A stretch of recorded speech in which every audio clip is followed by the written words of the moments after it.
right? Unemployment. On unemployment. Unemployment. We believe that we can move the figures down considerably because what we've tried to do is create the environment for investments, create the environments for businesses to thrive. And those were some of the salient underlying issues in these elections.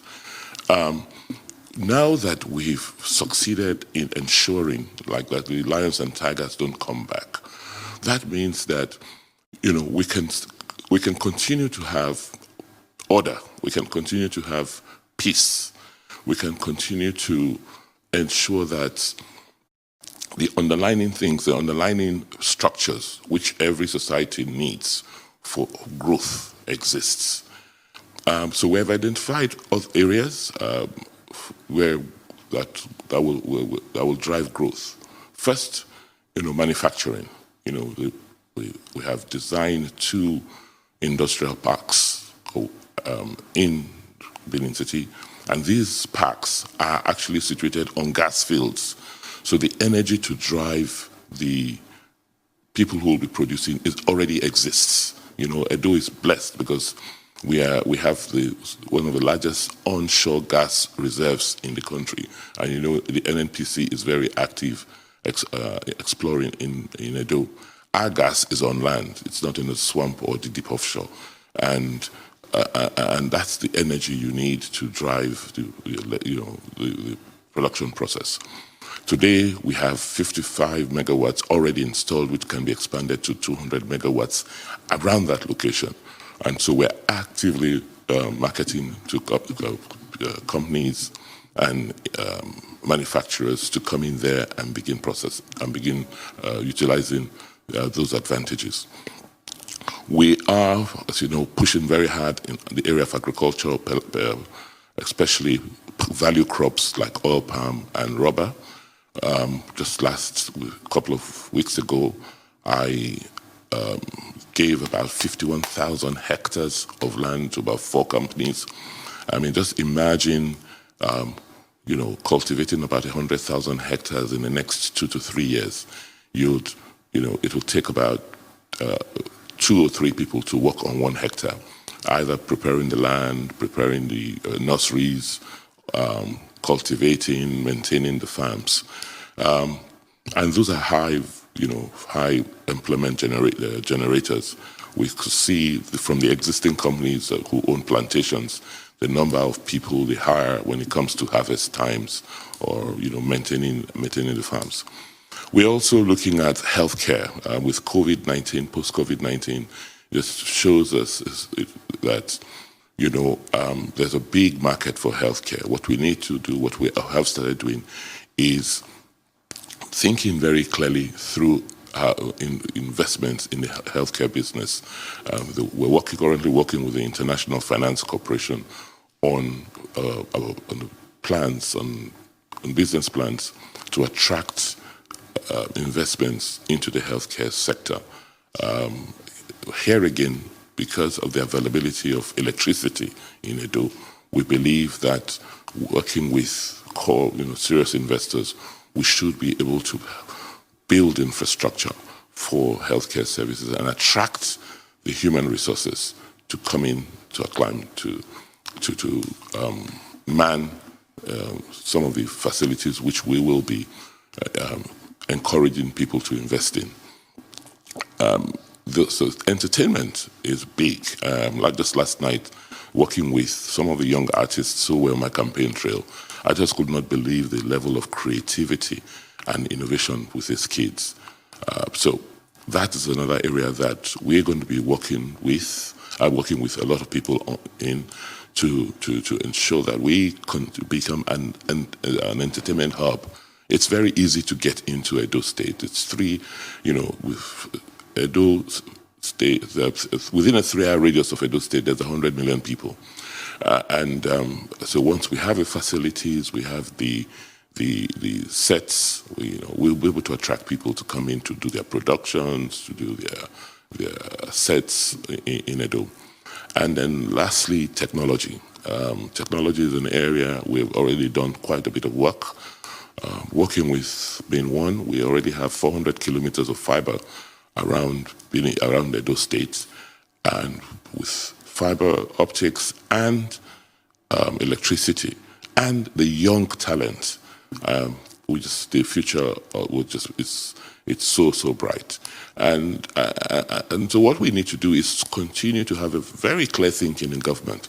It's not that these ideas are new. What is new is organizing government to execute, to implement on its policies. And you can only do that when you have a system that is transparent, a system that's accountable. You may not always get it right, but at least you have a system that checks itself. And if things are not going right, you can quickly fix.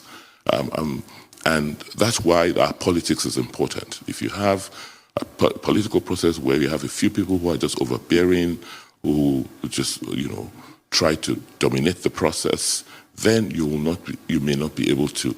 It will be choking on the system, and the system cannot breathe and bring out its best. Well, Governor Obaseki, you were heavily criticized in the course of the campaigns by the persons you have referred to as lions and tigers. But that criticism, they were very specific. They referred to you as Mr. MOU, that you signed MOUs and you didn't follow through. And they were very specific, and I would like to identify some of those projects that they used to criticize you. First, the College of Agriculture at Igoriaki, which they said you shut down. The College of Education at Ikeadolo, I think, and then the College of Nursing. What are you planning to do with regard to that particular project? There was also complaint about the Gelegele port. And the people of Gelegele were said, to have put up some process. Also, the Uronigbe rubber plantation. There was also some complaint around that. And then also in January, you signed a deal with Presco, the palm oil project. Your critics pointed to all of this. And they even added the industrial park at Ikoba. As something that you had not looked at. Are these things you will prioritize in your second term, and will you sign more MOUs? And what kind of MOUs should we be looking at? Okay, thank you very much, Ruben. I think first, you have to understand where we're coming from. When people talk about MOUs, which means Memorandum of Understanding, it's interesting it's come up because the way they understand government is that government will be the sole player in the economy, and so all of this, whatever government wants to do, it will fund it itself from its own resources. And you and I know that that is not the situation.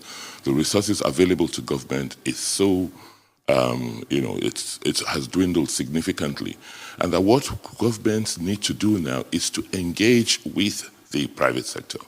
And in doing so, unfortunately, most of them don't have private sector experience. They've never really worked out of government, or they've never done anything out of politics. So it's a challenge for them understanding what we've been doing.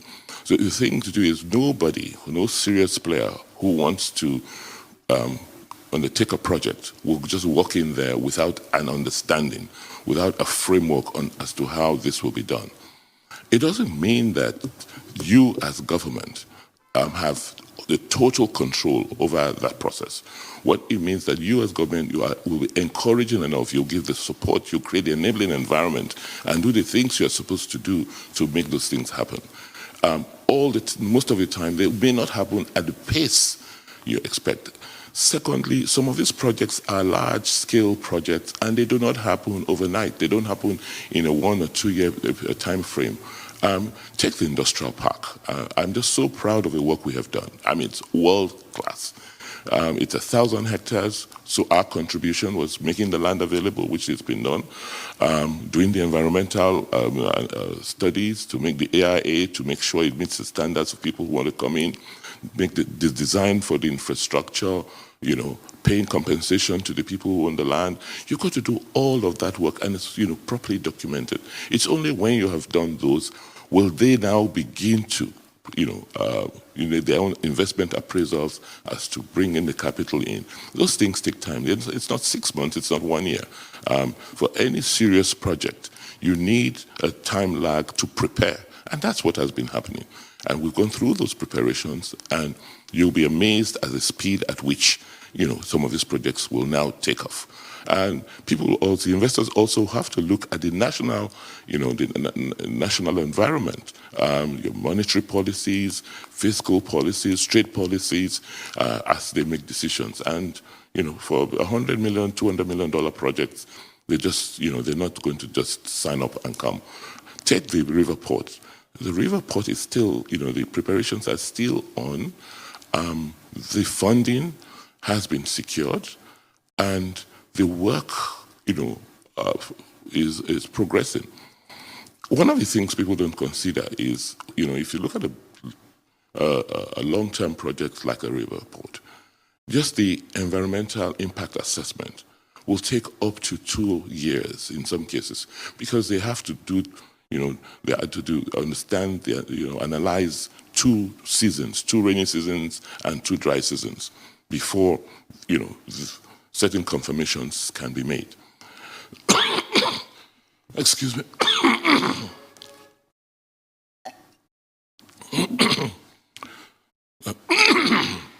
I'm sorry. And so for a lot of, for the criticisms, it's based on ignorance. But let's make, distinction between projects like the industrial park, the river ports, the, which other one? The industrial park and the river port. Rubber plantation. These are,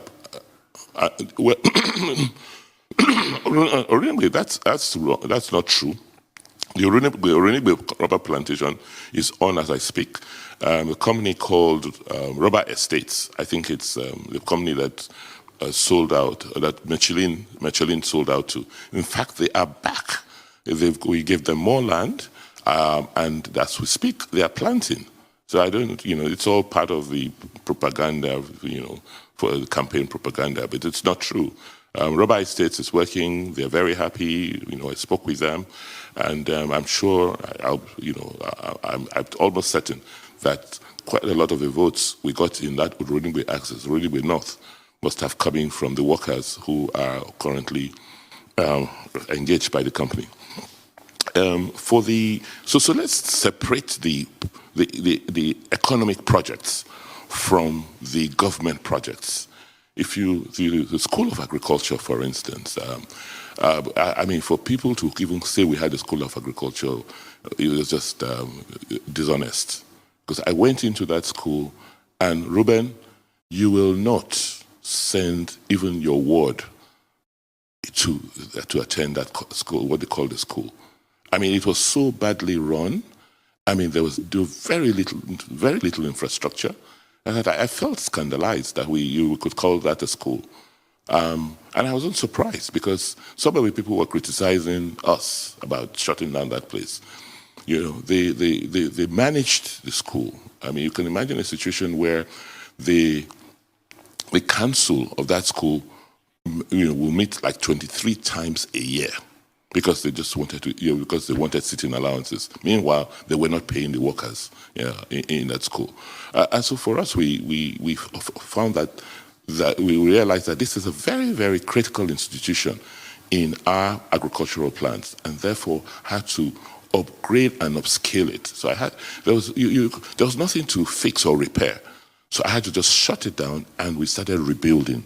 We got a professor, a very renowned professor who had been VC of a University of Agriculture, to help come back. They've finished, rewriting the curriculum. They finished doing a selection for staff on a very, professional basis, and they are now seeking accreditation for a school.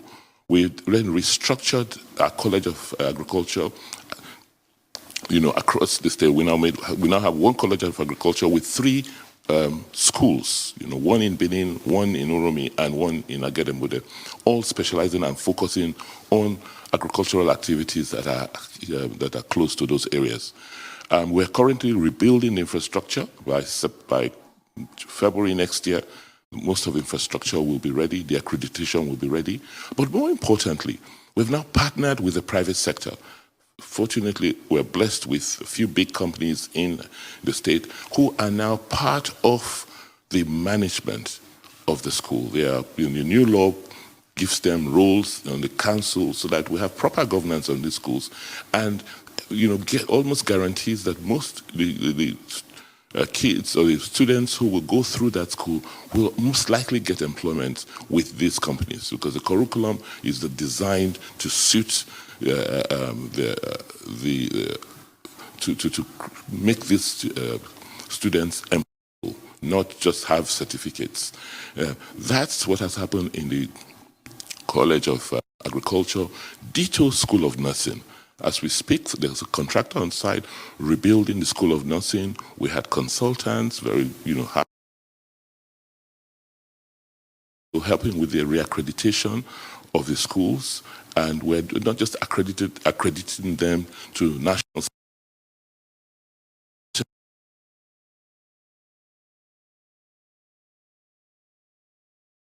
training people, nurses that may want to go abroad and work. The last institution, the College of Agriculture, I've spoken to that in the campaign trail. My predecessor in office was just fraudulent about it. He established the school without any plans. He used it was political. He claimed that he had set up 2 colleges of education, one in his hometown. 2 universities, one in his hometown and one in Benin City. He took all the money, funded that one in his hometown. He did not put a kobo in the one in Benin, and left it and said that was my responsibility. But what we've done today is structure the entire College of Education system, and I've taken. So I had to, that school was actually shut down because he claimed,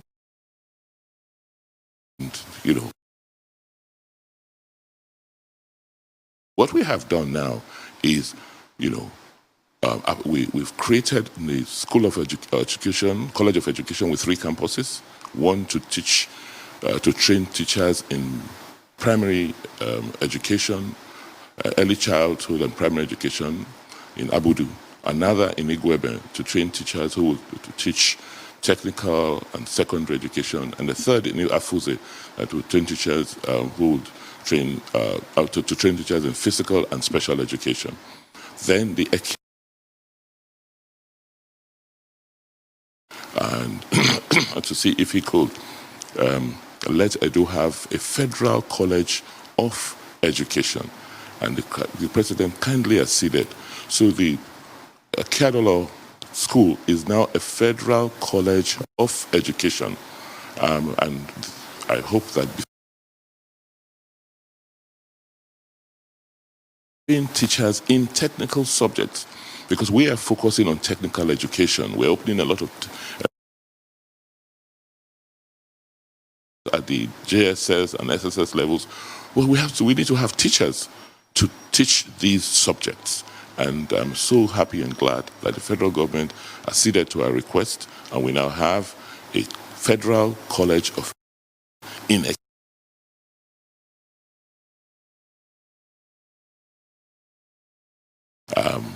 we've done wrong here. It's they did in stamps.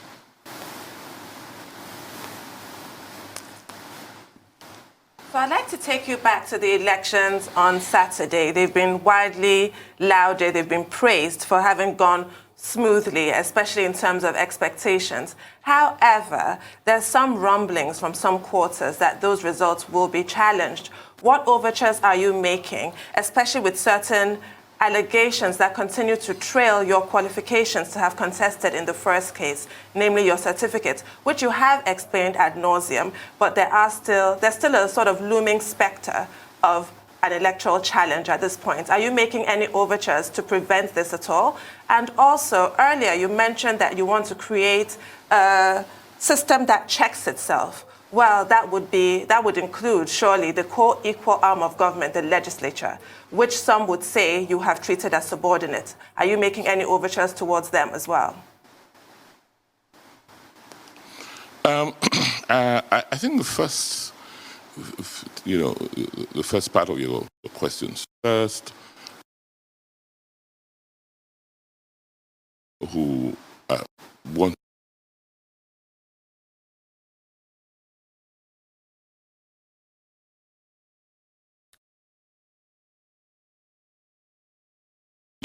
them try to challenge it in court.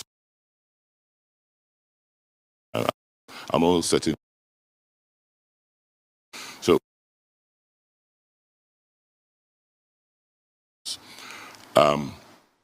the issue. Sorry, there were questions, and I'm trying to just. So, can you just remind me what the second question was?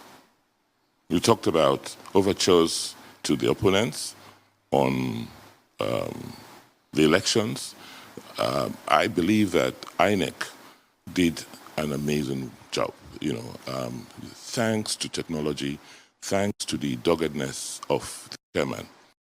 If you may just continue with the point you were making about your plans, your preparation in the eventuality of a legal challenge in the courts by your opponents.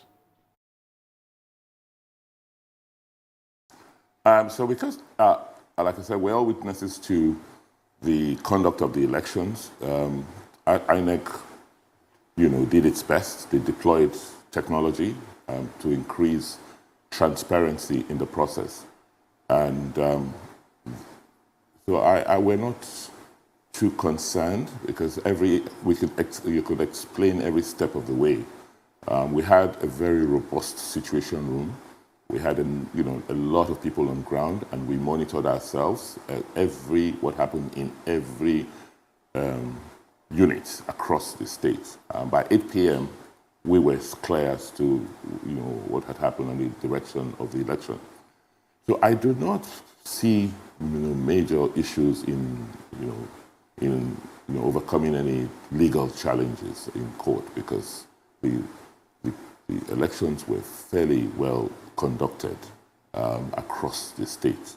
The areas where they are contesting cancellations are unfortunately areas where their agents perpetrated violence. And you don't expect that having, stolen ballot boxes or kill people, that INEC will then tolerate the conduct and allow you have the votes from those areas. So I don't see any strong basis for any legal challenge. And the margins we're talking about are quite wide. In fact, we are confident if they went to the tribunals, they will lose some of the constituencies. We will challenge several of the constituencies where they claim they won. Profile. All right. Your Excellency, I want to talk about something that is quite very germane. I was talked a lot about during the campaign. That's maternal health and maternal mortality. In fact, the wife of Pastor Ezeyam, Professor Idia Ezeyam, did come and say most of the cottage hospitals in the state are not working. They don't have nurses, they don't have doctors to be able to take care of people across the state. Is this true? If not true, what's your plan to improve this? Well, first, it's not true. Secondly, maybe we're not aware of what we're doing or deliberately decided to ignore. What we've done is to key into the federal government programs on primary health care. And what we did was to first execute on a sample template what our primary health care hospitals or centers will look like across the state.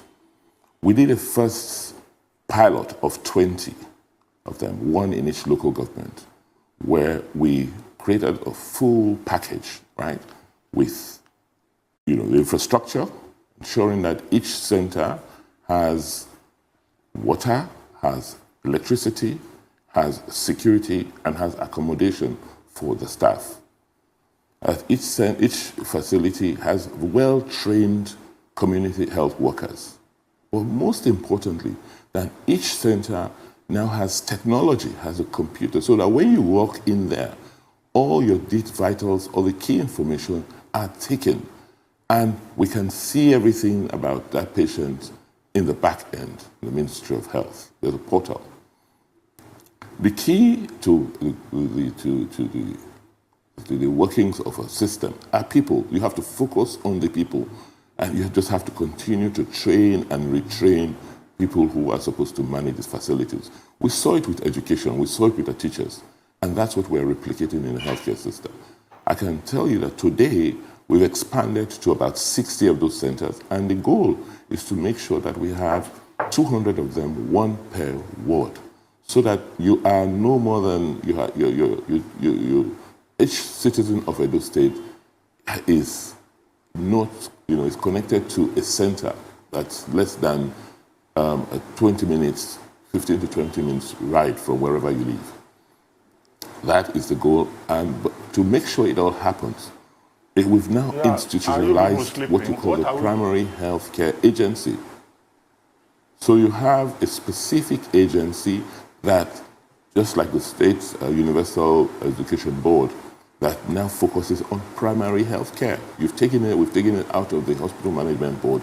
They now have an agency looking at the cottage hospitals, as you call them, or primary health care centers. But what is interesting is that all of this is tied together with technology. And we have, we built that platform such that you could tell, and you could do your analysis, you could tell the incidence of diseases, you could tell when kids are immunized or not immunized. You could know when to follow up with certain patients because you have, their vitals, you have data on their medical history. And then, but lastly, it helps you pick up diseases early, and not, early so that they can be treated early rather than, waiting till it's almost too late. Well, Your Excellency, let me jump the gun, it may seem. You got a lot of support from Edo Central and Edo South, where you got, a majority of the votes, and then you shared Edo North with your opponent. But the people of Edo Central, they have a concern. They say since Professor Usumbo, who was removed via the courts as governor, no other person from Edo Central has been made governor of Edo State. And they are hoping that in 4 years' time, that you will support them so that the next governor of Edo State will come from Edo Central. And they are also requesting that you appoint more people from Edo Central into your cabinet this time around. Are these issues you are likely to consider as a way of showing appreciation to the people of Edo Central? Yes, even when they did not support me, even when I did not have as much support the last time, I did give a lot of consideration to Edo Central. For me, I'm governor of Edo State and Edo people, and I just believe that opportunities should be shared fairly across the state. That has always been my policy and will continue to be. Because without a sense of fairness, people having a sense of equity that things they've been fairly treated, you will not get the best from them. So that has been my stance and will continue to be my stance, that whatever we're doing, it must pass, like the Rotarians will say, the four-way test. Let's talk about the Edo Modular Refinery. How far along are you with that? Because modular refineries typically will take about 18 months. And what do you hope that project will bring to the people of Edo State? And also, let's talk about your economic stimulus package. What form will that take? Because we all know the effects of COVID-19, how it's ravaged the economy. For the modular refinery, I think we're in the last phase, we're the last segment of the first phase. I know when I checked on it last week, they were finalizing arrangements for the final inspection by the Department of Petroleum Resources. They have signed their agreements with NNPC for products, for crude. And so I believe that in the next, hopefully before our inauguration in November, we should be able to get the refinery working. Stimulus package, we're looking at it holistically. We're looking at segments where we need to support people, particularly in areas of livelihoods. The elections have helped. We've driven across the state. My word-to-word campaign has led me to every ward. So I have a fairly good sense of what needs to be done in certain areas to quickly get the people to be busy or utilize the opportunities that exist.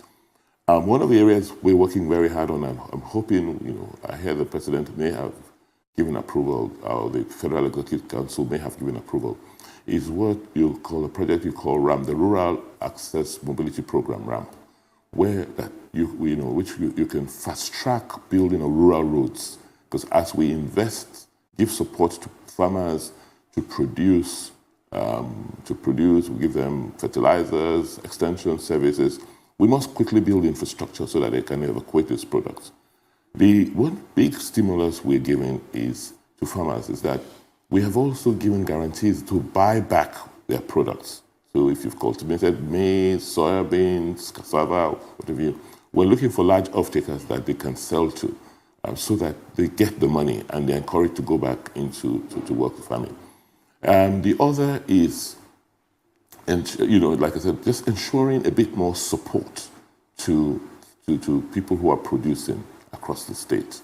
And the support will come in form of infrastructure, in form of capacity building, trying to match young people with work. And we will pay for their training, we will, so that employers are encouraged to, not to spend their own resources training these people who work for them. Tax, yes, we're looking at the tax reforms to make sure that we expand the bracket and lower the tax rates. It's about numbers. And then lastly, areas like the efficiency of government. Certificate of occupancies, for instance, CFOs should not take more than 60 days to be, it should not take more than 60 days to obtain a certificate of occupancy in Edo State. So such stimulus helps people access facilities, can now go to the banks and borrow with their title documents. And above all, just making sure that, there's security, and you can produce or do your business unharassed in the state. Right, right, Your Excellency. So my question is going to be around core infrastructure in the state. Roads, some people are saying Edo is due for flyovers, especially around the Third Junction area. And I also want to talk about power, investment made about the power sector in the state. I know there's Azura. I mean, can you keep us up to speed with how that is working? And also, all other power projects, in view for the state. Osomo IPP. IPP. I want you to talk to us about that. When will that come on stream? And in general, what are the new projects that you might not have announced that we should be looking out for in this new dispensation? More MOUs, as regards infrastructural development in the state. Thank you. I believe for us, we have done quite a lot of work. It's to make sure that they come into fruition, because some of them are so fundamental. Take electricity, for instance. We have a lot of experience in attracting companies to come and generate electricity. So the Azura went very well, one of the best projects executed on the continent, ahead of time, below, it was completed ahead of time and below costs. But unfortunately, the bulk of the supply, because of the financing agreements, all of that supply had to go into the national grid.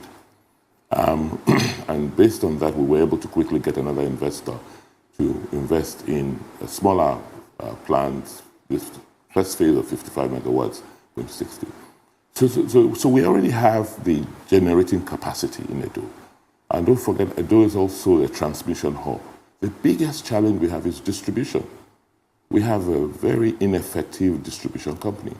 So the challenge, the next phase to make sure that people get light is to do something about distribution.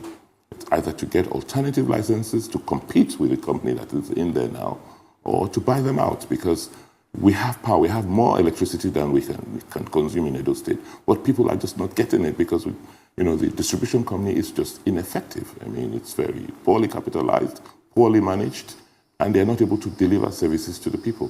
That's the area we will now have to ensure that we do something about very quickly and rapidly too. So with electricity, with the fiber optic connections, those are the two key infrastructure we've put in place. Roads, you will continue to build roads.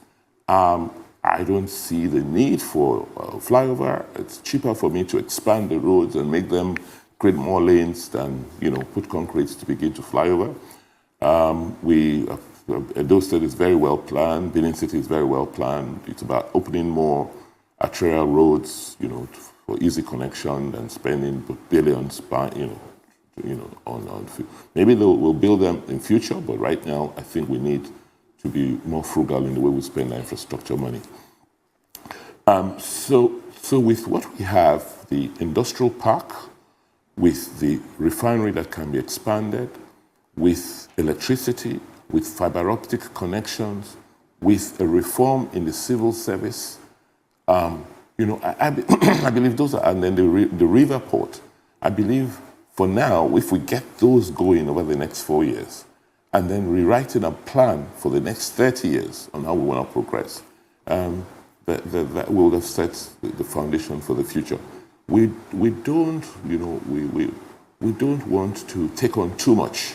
Let us execute on what we have done, make it happen. Make the things we have done, we've started, let them happen, because they are very foundational and they are very fundamental. Once those are set, when those are completed, the impact will be so phenomenal. Will now be, such that a lot more companies will be attracted. And the key is reorganizing government, reorganizing the way government functions and interacts with the people. Government has to be very clear about its role and also clear about what it can do and what it cannot do. What it can do is to ensure that it's encouraging and supportive of the activities of the people, not compete with the people. Government has to understand that its first role is regulatory and setting up the policies and framework for people to interact with that government. Government should not be in the business, but government's business is not business. Government is not a money-making machine. Government makes its money from taxing the economic activities of people around the territory it governs. The last point I want to make is, even when government is going to be an operator, if you want to provide education, you want to provide your own schools, those schools have to be managed at the same levels as you expect other people to manage theirs. So government has to have a mechanism for checking itself. And then lastly, government should just focus on the things that people can do. Most people, for them, primary schools may not be profitable. So government provide as many of the primary schools as you need. In any case, you need to do that. Primary care, primary health care, that you need to do. But in the last 2 years, the quality of investments I've seen in private hospitals in Edo has just been impressive. So what we need to do is access.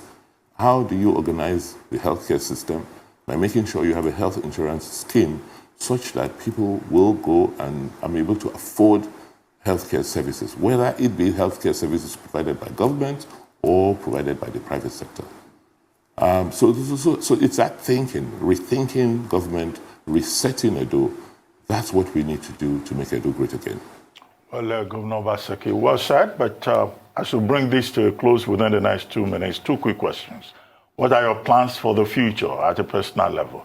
You've won the second term that you wanted.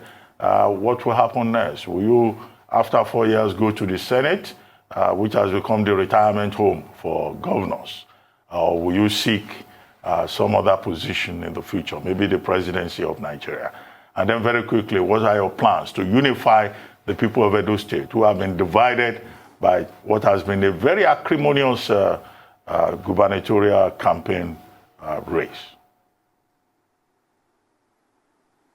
Let me start with the last question. If you look at the elections of Saturday, underlining it's contrary to what you've just said. It's shown unity in Edo. Because even look at the margins, even in Edo North. They were very, very marginal. And will show, I hope they go to the tribunal, and it will prove that in a place like Akoko-Edo, we won Akoko-Edo. I've looked at the results. I mean, there are only three, the only areas, there are only two local governments that you cannot dispute their victory. But in all the others, they didn't. And so for the first time, Edos have voted as one. They voted together. The acrimony has been caused by one individual and his cronies, not the people of Edo State. Just one individual and his cronies, a very disruptive person.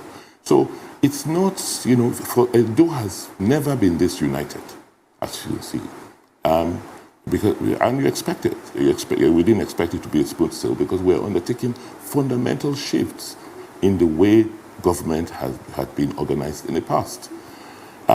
All the major political gladiators in the state are aligned. Just one character and his coterie of people who believe in what he believes in, that are on the other side.